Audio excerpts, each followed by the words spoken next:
विधान राजेंद्र कोश,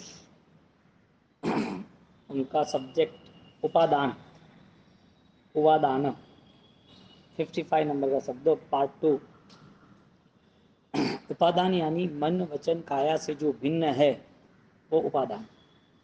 मन वचन काया थी पर थकी, उपाध्याय भगवान ने 125 के स्तव में बताया ना, मन नहीं है तो वचन नहीं है तो काया भी नहीं है। उद्गल थी भिन्न तुझे रूप है, उद्गल थी भिन्न तुझे रूप है। अब बात सोचने की ये है कि उपादान जो है वो गुण है, उपादान वो गुण की धारणा यानी कि गुण तक पहुंचना है। तो जहां पर बंधन रहित आनंद है, बंधन रहित प्रसन्नता है, बंधन रहित भाव है, वो सब उपादान। मन जो है उसको कुछ मिल गया तो राजी, कुछ प्रॉब्लम हुई तो दुखी। तो जहां आधार आधे खत्म हो जाता है वो उपादान। गुण जो है वो आत्मा का बल है, उसे कोई आधार ही नहीं चाहिए। जो खुशियां निर्बंध हो, बंधन रहित हो, जो इच्छा स्पृहा रहित, इच्छा रहित इच्छा हो, ऐसी स्थिति का निर्माण उपादान है। अब शरीर पर, मन पर और वचन पर, ये तीनों अनंत काल की यात्रा से संयुक्त हैं। इस तीनों में बदलाव आता ही रहा है।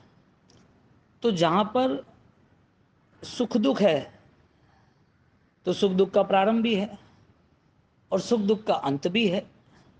तो जो द्रव्य यानी कि भौतिक सुख दुख है वो मन ने कैप्चर कर लिया, मन ने स्वीकार लिया। तो मन खिलौना मांगता है, मिलता है तो खुश, यानी कि मन एक बच्चा है और खिलौना उसके विचार है। तो शरीर यानी कि मन वचन और काया, तो रिटर्न आओ, काया जो है शरीर जो है वो शरीर के ऊपर सुख दुख पता चलता है, अनुकूलता प्रतिकूलता पता चलती है, उससे इफेक्ट असर होती है। फिर वचन, व्यक्ति को क्या कैसे बोलना है, वो सारे वचन के प्रयोग वो उसकी घटना के सामने या व्यक्ति सामने आता है तब वो करता रहता है। मन जो ऑलरेडी खुद को ही पता है, लेकिन मन के अंदर जो उद्भत हुए प्रकट हुए विचार वो सुख दुख के हैं, राजी और नाराजी के हैं। तो खिलौना जो है वो विचार है, सुख दुख वो खिलौना है। तो खिलौनों के मिलने से एक बच्चा राजी होता है, किसी ने तोड़ दिया, किसी ने खींच लिया तो नाराज होता है। तो विचार का सुख दुख से लेना देना है, उपादान का सुख दुख से लेना देना नहीं है। क्योंकि जो सुख के साधन है वो मन ने धारण किए थे, जो दुख की घटनाएं थी या दुख देने वाला व्यक्ति था वो भी मन के विचारों के द्वारा धारण किए थे। अब जहाँ पर ग्रहणे, हाँ, जो ग्रहण करता है वो रखता है। ग्रहण यानी स्वीकारना।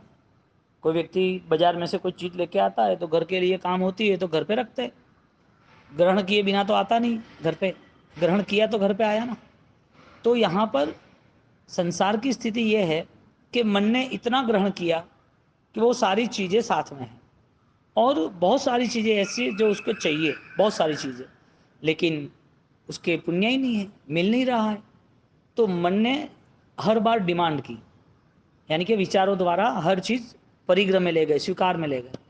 जितना जितना राग भाव, परिग्रह भाव, वस्तु स्थिति यानी कि सामग्रियों का ढेर खड़ा हो गया, वहाँ पर वो यदि उपादान चाहता हो तो वो पॉसिबल नहीं।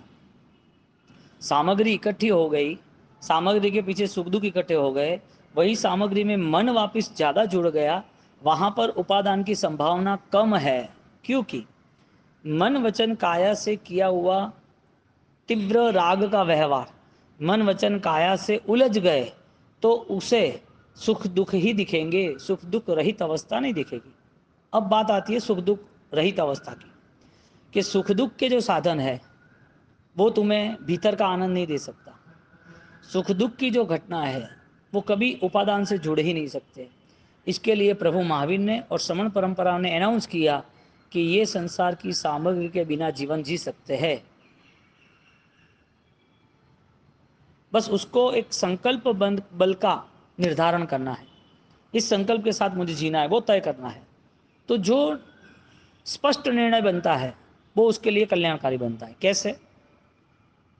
उपादान मन वचन काया से भिन्न है, पुद्गलों से भिन्न है। इसका मतलब कि उपादान सर्वश्रेष्ठ और सर्वशक्तिशाली है, क्योंकि ये संसार में आवश्यकता और ज़्यादा आवश्यकता वो कमजोर की निशानी है। ज़्यादा आवश्यकता, जैसे जैसे चीज़ वहाँ पर, मन वहाँ पर ब्लॉक हो गया उस चीज़ के पीछे और उसी चीज़ की चिंताएं सताती रहे, तो उसका मन तो चंचल रहा, लेकिन जो वास्तविकता तक पहुँचना था उपादान तक, वो नहीं पहुँच पाए। तो उपादान मन से रहित है, विचारों से रहित है, तो फिर विचार बिना का जीवन कैसा? तो उसे पूछा जाए कि रात भर तुमने 10 से 6 तक आपकी रात चली गई, कहाँ चली गई? आपके तो विचार भी नहीं थे, तो मन नहीं था? मन तो था, शरीर भी था, वचन की शक्ति थी, सब कुछ था। तो 6 घंटे आपके पास क्या था? तो जो नींद में 6 घंटे तक हम सोच के बिना, बोलने के बिना रहे हैं, कुछ बोलना तो होता नहीं रात को सो गए तो 6 घंटे जो व्यतीत हुए उसमें कौन था? तो इसका मतलब ये है कि कोई ऐसी अवस्था है जिसमें विचारों का लेन देन खत्म होता है, विचारों का लेन देन ही खत्म हो जाता है। अब सपने आए तो सुबह की धारणा थी, इसके लिए सपने आए। कुछ सोच के रखा था, अधूरा रहा, इसके लिए सपने आए। कुछ चीज़ चाहिए थी और वो जो चीज़ पानी थी उसके लिए वेटिंग में रहा, इसके लिए धारणा बनेगी, ये करेंगे वो करेंगे। किसी को घर की शादी होती है तो 2 महीने पे बाकी रहते हैं, तो आधी नींद होती है, विचारों में ही चले जाते। किसी ने कोई नई दुकान या शॉप्स वगैरह कुछ नया काम शुरू करने वाले हो और उसका बड़ा इन्वेस्टमेंट हो, तो उसका लास्ट के 7 डेज वो रात को नींद कम आती है, भोजन कम आता है, विचारों में ही चलता रहता है। तो विचार का एक खेल है कि जो विचार करता है ना, उस समय शरीर का ध्यान कम होता है, भोजन या सामग्री उसका ध्यान भी कम हो जाता है। क्यों? क्योंकि कुछ अलग प्रकार के विचारों में वो डूबा है। जैसे कि दुख के विचार है तो आदमी भोजन त्याग कर देता है, ज़्यादा सुख मिला है तो कि मुझे नहीं खाना है मस्त, वो भी छोड़ देता है, यानी कम लेता है, चलता है। कोई घर में प्रसंग आया, कोई बीमार हुआ है, तो क्या अब खाना खा के, अरे कि खाना नहीं खाना, पहले हॉस्पिटल जाना है। अब हॉस्पिटल में 6-6, 8-8, 12 घंटा तक भी वहाँ रहते हैं, तो घर पे जो भोजन है वो नहीं करता है, नीचे चाय पी लेता है, फ्री हो जाता है। तो शरीर ने डिमांड नहीं की थी, शरीर ने डिमांड भी की थी तो भी मन ने डिमांड नहीं की थी। तो एक अवस्था ऐसी है जहाँ मन कुछ विषयों के विचार छोड़ सकता है, छूट जाते हैं। तो मन ने जितने भी विचार किए और विचार के द्वारा जो कुछ त्याग हुआ, उसे उपादान मानने की गलती नहीं करना है। क्योंकि जो चीज़ छूट गई है या जो छोड़ रहा है वो कोई उपकारी नहीं है, उससे कोई गुण प्रधानता या अनंत शक्ति का उद्भव होना वो संभावना नहीं दिख रही है। क्योंकि जहाँ जहाँ त्याग हो रहा है और वो त्याग किसी राग के कारण, स्वार्थ के कारण हो रहा है, तो वो त्याग का बल भी नहीं है। क्योंकि त्याग करना है तो त्याग तो ऑलरेडी कोई अनाउंसमेंट थोड़ी करता है कि मैंने ये त्याग किया। ध्यान अनाउंसमेंट करता है, ध्यान ने जाहिरात की मैंने ध्यान किया। ध्यान स्वयं में वो ऐसी कोई जाहिरात कर रहा कि मैंने इतना ध्यान हो गया, नहीं व्यक्ति जाहिरात करता कि मेरा ये ध्यान हो गया, मेरा ये तप हो गया। वो हो गया तो उसके पीछे का रिजल्ट भी क्या हुआ वो भी बताओ। चलो, आपने अनाउंस किया कि मेरी ये साधना हो गई है, मेरा ये भक्ति का भाव था, मैंने भक्ति कर ली है, मेरा ये दान का भाव था, मैंने दान कर लिया। अब वो करने की वजह क्या थी वो बताओ। मेन बात तुम्हारी जो आंतरिक शक्ति है उससे जुड़े बिना सारी चीज़ें व्यर्थ साबित होती है, क्योंकि वो सारी चीज़ें आपको रिएक्ट करेगी। अभी मन का वापस खेल आया, जब आपने को त्याग किया तो आपको आनंद आया, आपसे अधिक किसने त्याग किया तो आपका आनंद कम हो गया कि मेरे से आगे कैसे निकल गया। तो त्याग के अंदर जो नीरव शांति चाहिए, ध्यान तप भक्ति, ये योगों के अंदर जो आनंद की अनुभूति चाहिए, परिणाम चाहिए, वो परिणाम प्रकट नहीं हुए, इसके लिए उपादान से दूर रहे। तो उपादान एक निर्मलता है।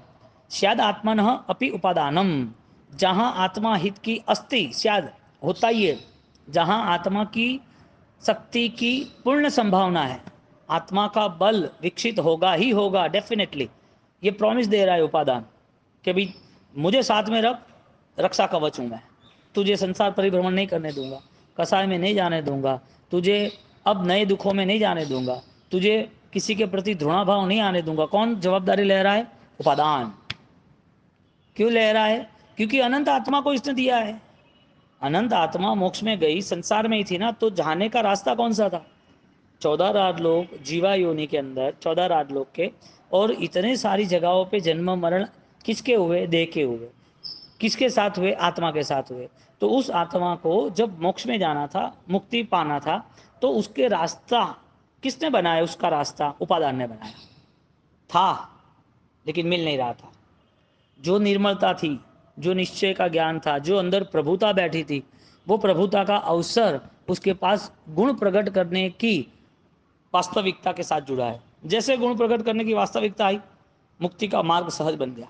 तो आत्मा को ये सारे परिभ्रमणों से मुक्त करने वाली कोई परिणति हो, तो वो जैन दर्शन ही है, उपादान ही है। शायद आत्मानः अपि उपादानात्, जो आत्मा का सत्य स्वरूप पता चलता है और उसके प्रति जागरण रहता है, वो उपादान। अब मन ने अच्छा किया तो भी उसके जीवन में नेगेटिविटी खत्म नहीं हो रही है। इतनी धर्म क्रियाओं में जुड़ा, फिर भी उसके अंदर रहे दोष, वो खत्म करने की दृष्टि नहीं मिल रही है। जहाँ पुद्गल की दृष्टि रही, जहाँ नासवंत चीज़ों की दृष्टि रही, वो सारी अवस्थाएं मिथ्यात्व अवस्था है। इसके लिए भगवान की मूर्ति से आकर्षित होने के बजाय भगवान की आत्मा से आकर्षित होना जरूरी है। कोई भी क्रिया तुम्हारी दृष्टि में तब ही स्थिर हो सकती है जब तुम चाहोगे। कोई भी भाव तभी आपको साथ दे सकता है जब तुम सत्य के साथ आगे बढ़ना चाहोगे। तो भाव की शक्ति तो इतने आत्माओं ने विकसित की, अनंत आत्मा मोक्ष में गए, तो मूल कारण ये था कि उनको इतना पता चल गया कि इस संसार में कसाई करने की कोई वजह ही नहीं है। कसाई में रहने की वजह क्या? तो जहाँ मन ने विचारों द्वारा संसार के सुख दुख मान लिए, तो इसका मतलब ये रहा कि वो मन तक ही पहुंचा है। आगे जाके मन ने जो डिमांड की सुख दुख की, वहां तक पहुंचा है, उपादान तक उसकी यात्रा नहीं रही। शरीर तक क्रिया कर सकता है, वचन से शास्त्र बोल सकता है या बोल सकता है समझ के। तो शरीर और वचन का तो पता चला, मन का भी पता चला कि मुझे अच्छे विचार करने हैं, मुझे धर्म ध्यान में रहना है, मुझे भक्ति करनी है। लेकिन उस मन के जो विचार है, क्या उस विचार के बाद उसके जीवन में कसाई त्याग, दोष मुक्ति, ये सब हुआ कि नहीं हुआ? यदि ये जो नहीं हुआ तो उपादान की कमी है, और उपादान के बिना कोई धर्म प्रारंभ होता नहीं है। निश्चय दृष्टि हृदय धरी जी पाड़े जे व्यवहार। तो व्यवहार का मना नहीं किया, अनुष्ठान का मना नहीं किया, जवाबदारी निभाने का मना नहीं किया। आप जो कुछ कर रहे हो उसमें आपकी अवेयरनेस कितनी है, जागृति कितनी है कि क्यों होता है सब कुछ। तो कल एक ऐसा है, पता है, इंजेक्शन लेना किसी को पसंद नहीं होता, लेकिन लेना पड़ता है। तो जब भी लेना पड़ता है ना, तो वो जो भाव है उदास के, मन न होना, विचार नहीं है कि मैं लूँ, लेकिन लेना पड़ेगा। इसी तरह उपादान की शक्ति ये है, संसार में रहने के बाद सारी स्थिति अलिप्तता की निर्मित होती है। अब उसको लग रहा है कि दुख मेरा नहीं है, तो सुख भी मेरा नहीं है, क्योंकि जिन्होंने सुख मांगा उसके साथ दुख आ जाएगा, ऐसा नियम है। जिसने दुख मांगा उसके साथ सुख आ जाएगा। सुख दुख कभी अलग नहीं हो सकते। जैसे आत्मा और आत्मा का आनंद, वो अलग नहीं हो सकते। किसी ने फूल को जैसे स्वीकार किया तो फूल के साथ उसकी सुगंध भी स्वीकार होगी। कांटे स्वीकार किया तो कांटे के साथ तीक्ष्णता भी स्वीकार होगी। किसने पत्थर को स्वीकार किया तो पत्थर के साथ कठिनाई भी स्वीकार होगी। इसी तरह संसार में मन ने सुख चाहा तो दुख उसकी परछाई है। यदि दुख में रहा तो दुख के बाद सुख भी आना है, लेकिन उसकी बात, उसकी सोच ऐसी है कि बस सुख ही आए, दुख ना आए। अब सुख दुख साथ में ही रहते, वो सोचता तो सुख दुख से पर होता ना, क्योंकि अनंत काल तक उसकी यही अवस्था रही कि मुझे सुख मिले। लेकिन भ्रम ये रहा कि बस सुख ही है, सुख मिला तो दुख नहीं है, साधन मिले और दुख नहीं है, वो पॉसिबल ही नहीं है। यदि ऐसा होता तो हर संप्रदाय में, हर जगह पर मोह त्याग करने वाले बहुत सारे साधक हैं। हर जगह पर, हर धर्म की संपदाओं में, हर धर्म के समुदाय में मोह त्याग करने वाले कई लोग जंगल चले गए, पहाड़ियों चले गए, गुफाओं में बैठे हैं। जैन ऐसे नहीं, कई लोग मोह का जब साम्राज्य पता चलता है कि मेरे योग्य नहीं है, तब उसकी साधना आत्मा बल के लिए तैयार हो जाती है। उसकी साधना में एक नया रूप रंग, एक नई रोशनी प्रारंभ हो जाती है। अब हर संप्रदाय में यदि स्वीकार है, क्योंकि क्रिया के नाम पर अलग अलग अनुष्ठान है, क्रिया के नाम पर कुछ पाप है, कुछ पुण्य है, लेकिन आत्मा के नाम पर सब लोग जानते हैं कि भाई शरीर चलाने वाला आत्मा ही है। शरीर के बाहर जब आत्मा चला जाएगा, तब ये शरीर हजारों रुपये डालो या करोड़ों रुपये डालो या कितने सोना मोर डालो या कितने हीरे से जवाहरात से उसको सजा लो, फिर भी ये शरीर में से आत्मा निकल गई, उसके बाद इस शरीर का सिर्फ और सिर्फ राख के अलावा कोई दूसरा रिजल्ट नहीं है। तो ये शरीर में आत्मा है, ऐसा हर संप्रदाय वाले मान रहे हैं। हर जीव को, कुत्ता भी मर जाता तो पता है कि मर गया, इंसान नहीं। कोई जानवर भी मर गया तो पता चला कि इसके अंदर की चेतना चली गई। तो ये शरीर और ये संसार पूरा यदि जीवित लग रहा है तो उसमें चेतना का कारण है, और जो चेतना है उसका मूल स्थान चैतन्य मुक्ति है। अब उपादान वो बीच का ब्रिज है, मिडल है। इधर संसार है, इधर मोक्ष है। यदि मोक्ष तक जाना है तो उपादान का रास्ता, ब्रिज, वो पार करना ही करना है। तो जहाँ पर उपादान माध्यम बनता है और जहाँ पर लक्ष्य उस संसार से मुक्त होना है, क्योंकि इस तरफ का जो संसार है ईस्ट वेस्ट जाना है, तो जो संसार की पूरी अवस्थाएं है वो उसकी आंखों के सामने जब तक नहीं आएगी, तब तक वो ब्रिज का एक कदम, उपादान का एक कदम नहीं बढ़ाएगा। जब तक उसे संसार की दृष्टिकोण नहीं आएगा, संसार की दृष्टि प्रकट नहीं होगी, तब तक वो संसार से फ्री नहीं हो पाएगा। संसार यानी सुख दुख की अवस्था, संसार यानी सिर्फ ये परिवार है या फिर समाज है या तुम्हें मिला हुआ शरीर है या तुम्हारी जीवन में जो घटना घटित हो रही है, वो सारी चीज़ें संसार नहीं समझना। लेकिन हमारे अंदर जो घटित हो रहा है, जो दुर्भावनाएं है या हमारे जो संस्कार है, वो पूरा संसार। संसार खत्म नहीं हुआ, देह खत्म हुआ। परिवार ने आपको छोड़ा या परिवार वाला आपको छोड़ के चला गया। कुछ साधन सामग्री आपकी बनी, कभी किसी ने लूट ली तो पराई बन गई। इसी तरह संसार खत्म नहीं हुआ, संसार की सामग्री खत्म हुई। इसके लिए नए भव में वापिस वो संसार 0, 1, 2 प्रारंभ हो जाता है। तो संसार की दृष्टि जब भी विकसित होगी तब उसे ऐसा लगेगा कि ये सारी चीज़ें पुरानी हैं, ये तो सारी चीज़ें ऑलरेडी मेरी हुई नहीं, छोड़ के आया।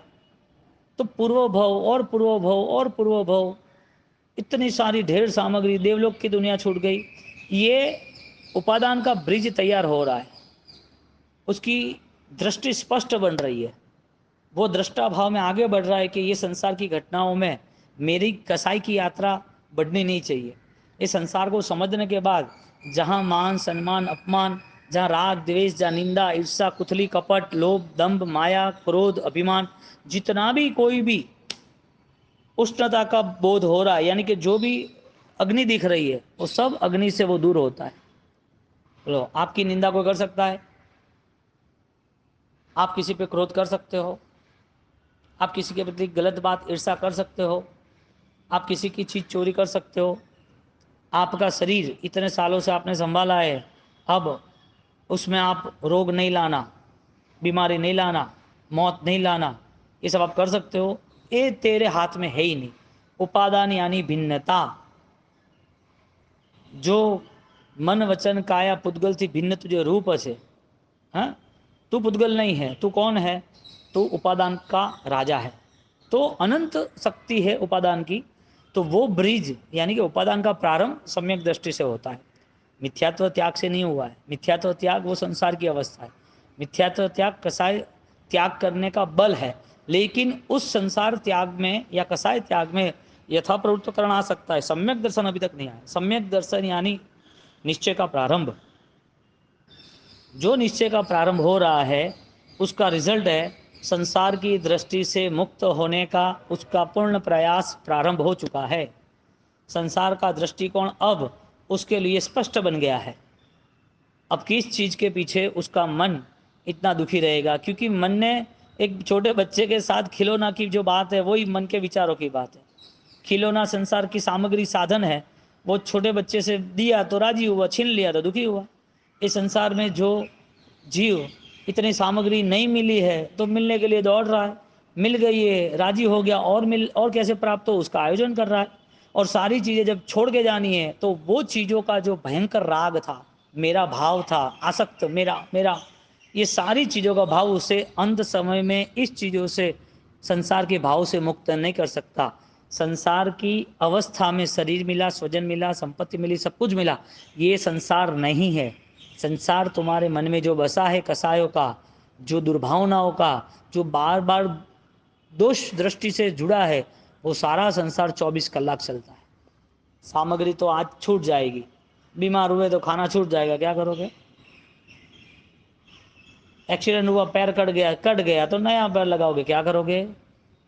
परेशानी बढ़ गई, आंखों की तकलीफ हो गई, आंखें कम हो गई, आंखों के बिना बहुत सारे लोग जी रहे, अपाहिज बहुत सारे लोग जी रहे, पागल बने बहुत सारे लोग जी रहे, अनाथ लोग बहुत सारे जी रहे। तो ये उनका संसार नहीं है, ये संसार की सामग्री है। शरीर संसार की सामग्री है। संसार क्या है?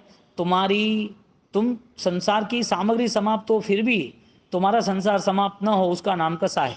और उपादान और कसा है वो दोनों साथ में रह नहीं सकते, और अल्पकालीन साथ में रहे तो भी उनका अंतिम रिजल्ट तो संसार ही है। इसके लिए ज़्यादा से ज़्यादा संसार की सामग्रियों से लगाव कम रखना जरूरी है। संसार तो रहेगा जब तक मोक्ष नहीं है, तब तक तो सामग्री का जो ढेर जमा हुआ है, शरीर सामग्री है, अब उसके पीछे कितना पागल रहेंगे। मुझे ये नहीं होना चाहिए, ऐसा क्यों हुआ, ऐसे तो नहीं था, मैंने तो बहुत संभाला था। जवाबदारी निभाना है, लेकिन उस चीज़ को सजाना नहीं है। अब परिवार में से कोई सदस्य है, वो जाने के लिए आया है, या क्यों गया, कैसे गया, क्या हुआ, ये रोना धोना कब तक चलेगा भाई? क्यों चलेगा? वजह क्या?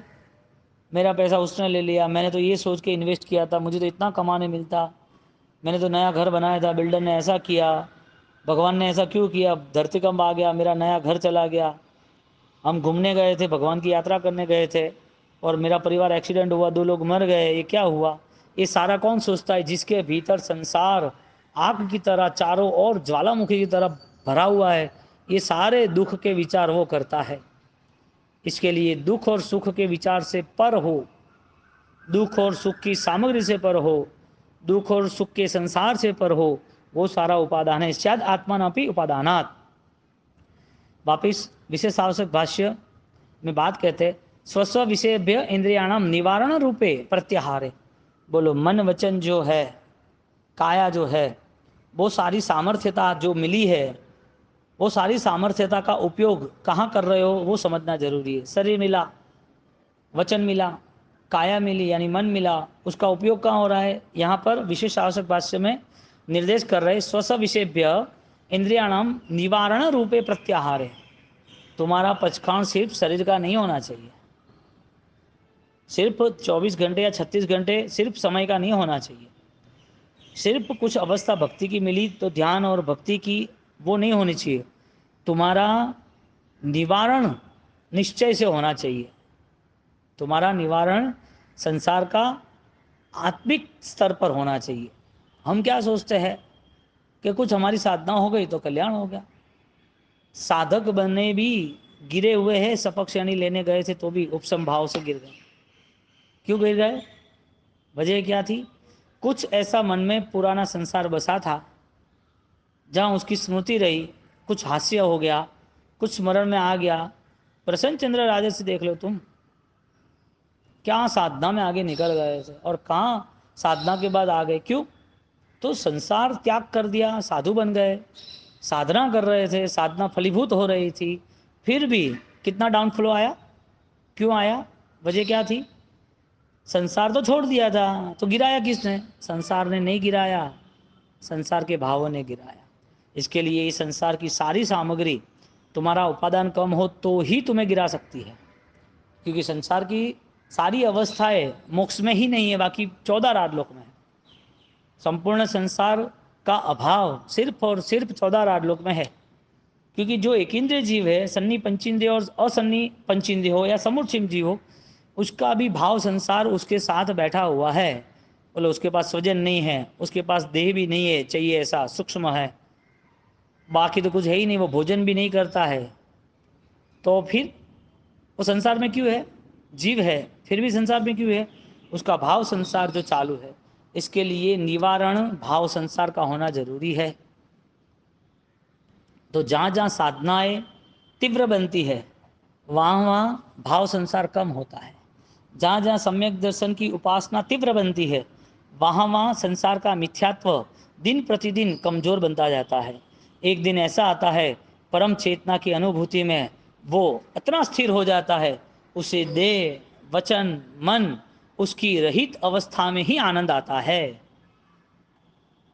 उसके पास सजाग अवस्था है, जागृत अवस्था है, फिर भी वो जागृत अवस्था के अंतर्गत वो ध्यान में बैठा है। देह भी ध्यानमय है, मन भी ध्यानमय है, विचार भी ध्यानमय है। मन वचन काया ध्यान में होने के बावजूद भी उसके अंदर की एक संकल्प शक्ति, अनंत आनंद की शक्ति, वो ऑलरेडी छू रहा है।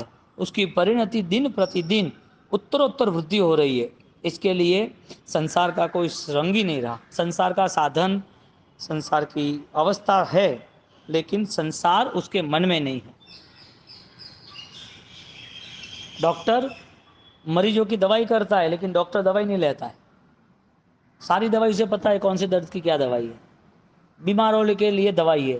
जिसका उपादान श्रेष्ठ है, निरंतर उपादान में निश्चय में रहता है, उसके लिए ये संसार की सामग्री मुक्ति कारक बनती है।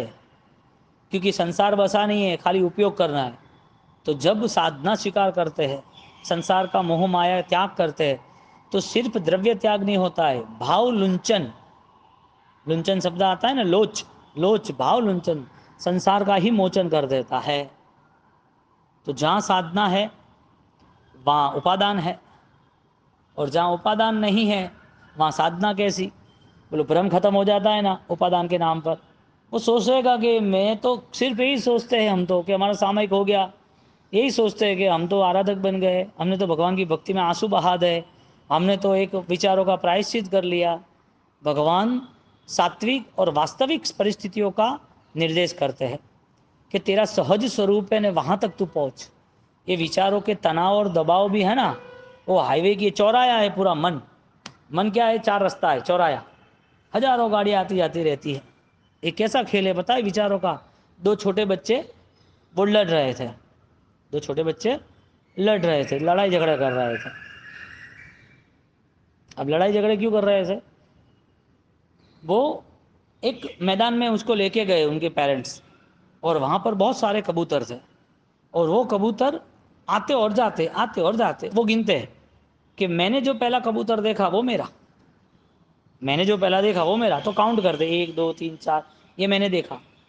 तो दोनों लड़ पड़े 15 मिनट के बाद, और लड़ते लड़ते लड़ते आवाज़ जोर से आई, और उसकी मम्मी पापा के बात सुन ली, और मम्मी पापा ने देखा कि तो लड़ रहे। पूछा क्यों लड़ रहे हो? कि उसने मेरा कबूतर चुरा लिया। उसने बोला उसने मेरा कबूतर चुरा लिया। तो कि तुम लेके तो आए नहीं कबूतर यहाँ पर, तो कहाँ से चुराया? तो कि नहीं इसने चुरा लिया है। तो कि कैसे? हमने तय किया था कि जो कबूतर जो पहला देखे वो उसका। तो मैंने ये पहला देखा, वो बोल रहा मैंने पहला देखा। कोई लेना देना है? विचार ऐसे है। विचार कैसे है? गलत धारणाओं के साथ भ्रम में ले जाता है। मैंने धर्म किया, मुझसे ये अनुष्ठान हुए। यहाँ सहज स्वरूप स्वीकार करना था। कोई भी अनाउंसमेंट की आवश्यकता थी नहीं कि मेरे द्वारा ये हुआ। किसी को लगेगा तो जुड़ेगा, वो अपनी आराधना करेगा। इसके लिए साधक के लिए एकांत अत्यंत आवश्यक है, और एकांत अनंत बनना चाहिए। एकांत अनंत शक्ति की स्थिति है, अनंत का अवतरण है। अब एकांत में आत्मा मिलेगा, सामर्थ्यवान आत्मा मिलेगा, लेकिन दृष्टि ऐसी है बाहर की दुनिया को बार बार अंतर मन में स्थापित कर देता है। तो स्वस्व विषय इंद्रियाणाम निवारण रूपे प्रत्याहार। आगे अष्टक जी है उसी चीज में, कर्ता ज्ञानादि कार्यम तत्र स्वसत्ता उपादानम। कर्ता के द्वारा जो कार्य हो रहा है वो सारा कार्य ज्ञानादि, ज्ञान के द्वारा होना जरूरी है, क्योंकि ज्ञान स्वसत्ता में हाजिर है। ज्ञान स्वसत्ता उपादानम उपादानात, स्वसत्ता में क्या है, यानी कि इस संसार में आपका क्या है वो खाली काउंट करे। आपका क्या है? ज्ञानी कह रहे हैं कि ज्ञान तेरे पास अनंत है, तेरे पास तेरी आत्मा है, इसके लिए तेरे पास अनंत ज्ञान है। जैसे चींटी को थोड़ा भी ज्ञान है, उसे शक्कर का ज्ञान आता है तो वहां खींची जाती है। मछली है, उसे कोई दाना पानी वो आटा डालते हैं कुछ उसको खिलाने के लिए तो वो तुरंत दौड़ी आती है पानी में भी। जैसे आत्मा में वो चैतन्य का ज्ञान है तो ही वो मोमेंट आता है ना। मरा हुआ कुत्ता, आत्मा निकल गई। मरा हुआ बैल, कोई भी जानवर, आत्मा निकल गई, अब वहाँ मोमेंट कहाँ है? नहीं है ना। तो बात ये चल रही है कि आत्मा मूवेबल है, यानी कि आत्मा में अनंत शक्ति है। तो यहाँ कह रहे हैं कि स्वतः सत्ता उपादानात, यानी कि आपके अंदर सत्ता भाव से ज्ञानादि कर्तृत्व है। क्या लिखा है? कर्ता ज्ञानादि कार्यम तत्र स्वसत्ता उपादानात। तुम्हारे अंदर सत्ता भाव से, यानी कि मालिकी की भाव से, तुम चाहे तुम कोई भी तुम्हें कितना काटे, छेदे, जलाए, जमीन में गाड़ दे, बांध दे, लेकिन तुम्हारा आनंद ज्ञान कभी कम होने वाला नहीं। तो तुम्हारे पास क्या है वो कौन सोचेगा? तुम सोचोगे, गवर्नमेंट सोचेगी, परिवार वाले सोचेंगे, तुम्हारे आसपास वाले सोचेंगे। तुम्हारे पास क्या है? तुम तो काउंट कर दो कि मेरे पास इतनी किताबें हैं, इतने पैसे हैं, इतने कपड़े हैं, इतने घर है, इतना बैंक बैलेंस है। मेरे पास ये सारी चीज़ें यदि दिखती है कि तेरे पास ये है, तो तुझे वो क्यों नहीं दिखता कि अनंत ज्ञान? तुझे वो क्यों नहीं दिखता? और जो दिख रहा है कि तू तेरा अधिकार जमा रहा है, तो सोच तूने कम क्यों पाया? तुझे सिकंदर बनना था, तुझे भी महाराजा चक्रवर्ती बनना था, सनत चक्रवर्ती जैसा पूरा पृथ्वी का राजा बनना था ना। तेरे पास है और तेरा राग भाव है और तुझे वापिस चाहिए और उसके लिए तू मेहनत करता है, तो फिर 24 घंटे में इतनी मेहनत क्यों करता है? और वो खरबों रुपये चाहिए ना, पूरा पृथ्वी का मालिक बन जाना, कौन मना कर रहा है? एक तो चीज कम है और जितनी कम है उसके पास तीव्र लालसा है, यानी कि चीजों में जो इकट्ठी होनी चाहिए वो नहीं मिली फैसिलिटीज, और जितनी हुई उसमें मन को अशांत रख के आसक्त भाव रखते हो गया पागल, यानी कि दोनों तरफ नुकसान। तुम्हें गहना ही पहनना है तो ज्वेलरी का पहनो ना, सोने का। डुप्लीकेट क्यों पहनते हो? इमिटेशन ज्वेलरी क्यों पहनते हो? पहनो 10 करोड़ की ज्वेलरी, कौन मना कर रहा है? तुम्हें राग भाव है तो राग पूरा करो ना, वो भी नहीं होता है।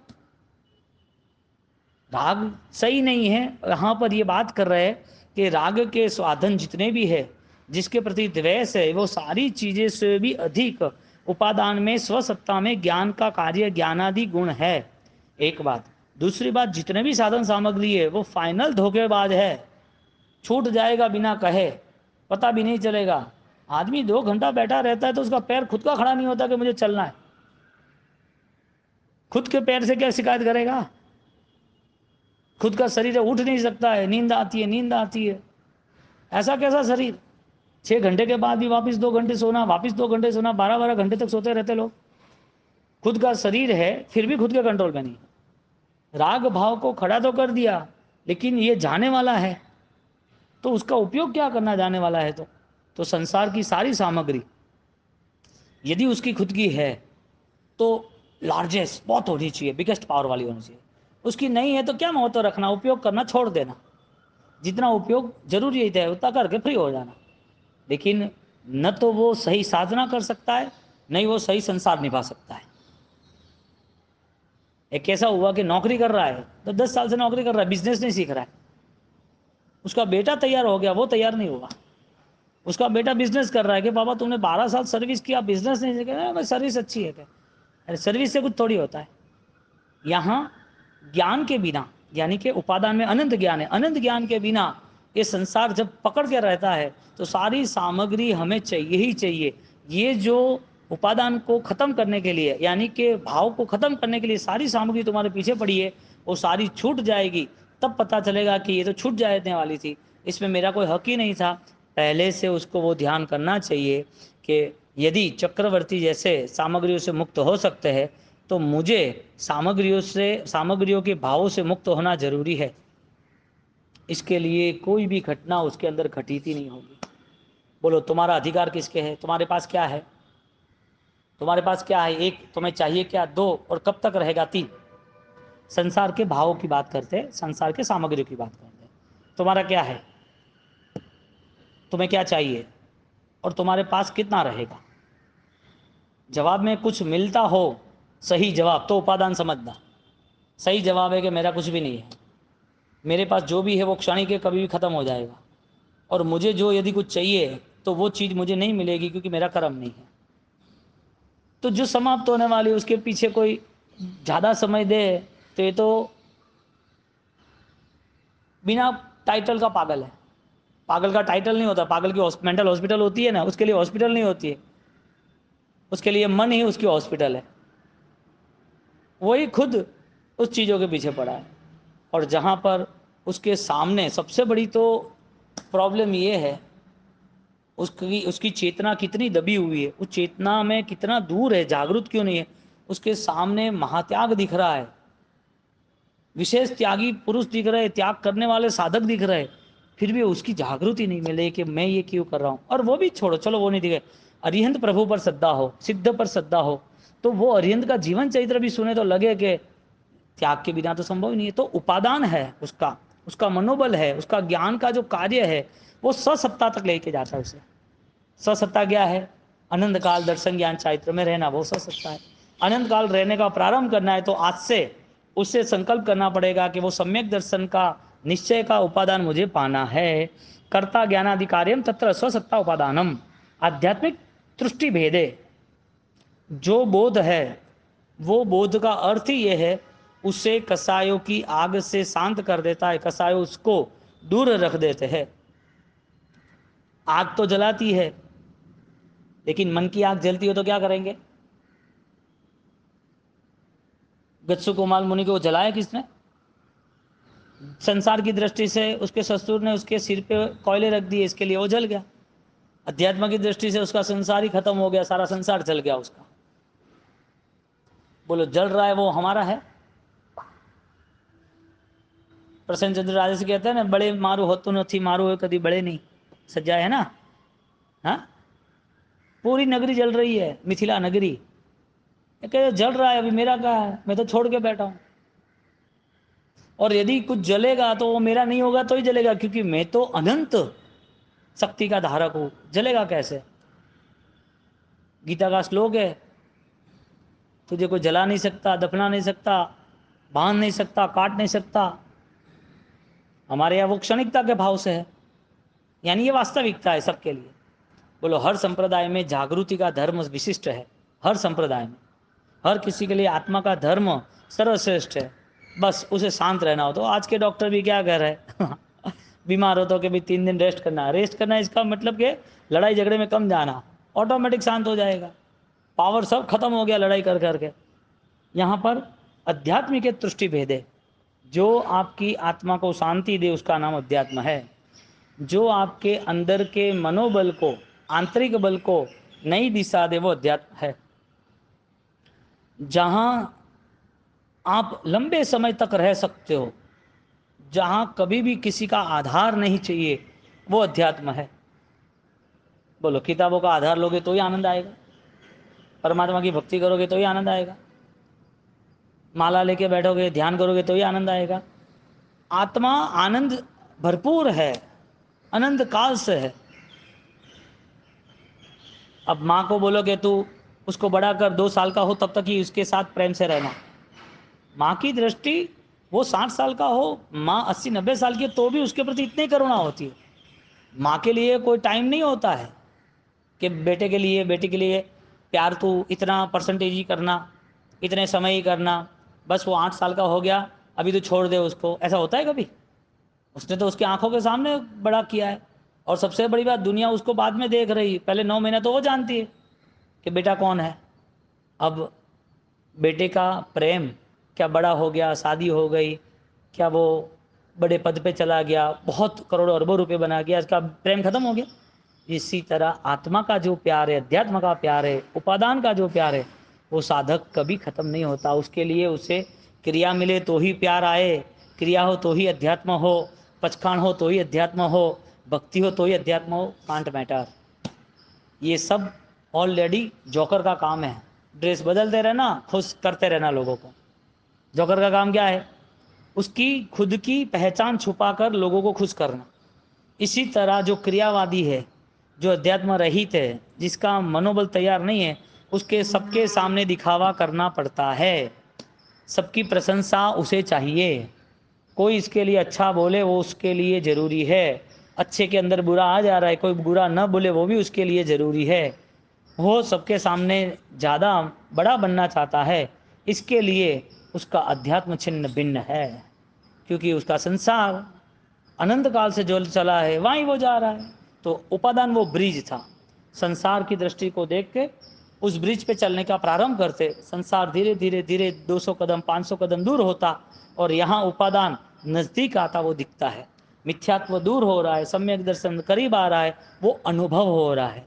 माता का प्यार है वो रेगुलर है, बेटा है वो 60 70 80 साल का हो जाएगा और उसकी माता देवलोक हो जाएगी। अब जब एक सभा होगी और उसकी माँ की बात आएगी तो उसकी आंखों में आंसू आएगा, वो सोचेगा थोड़ी मैं भी दादा बन गया हूँ, मैं भी ऐसा है, वो उसकी माँ का उपकार कभी नहीं भूलेगा। इसी तरह उपादान ज्ञानियों का उपकार है, जो निश्चय है वो केवल ज्ञानियों का उपकार है, वो कभी हम भूल नहीं सकते। वो संपई तब वादाय, जो आपके पास आपका अधिकार है उसका नाम उपादान है। नेया उयम सुयखायम उदाय समाह्य, सूत्र कृतांग का पहला स्रोत। शुद्ध के ज्ञान से सम्यक उपादान समाधि के लिए ताकतवर बनता है। इसके लिए जहाँ ब्रिज पर चलने का हौसला रखेंगे तो ये पंछियों को गिनने का बंद कर देंगे, वरना पंछी गिनने में ही लड़ाई झगड़े हो जाएंगे, जिसे बाल बुद्धि कहते हैं। तो उपादान की शक्ति सर्व जीवों के लिए सर्वश्रेष्ठ है।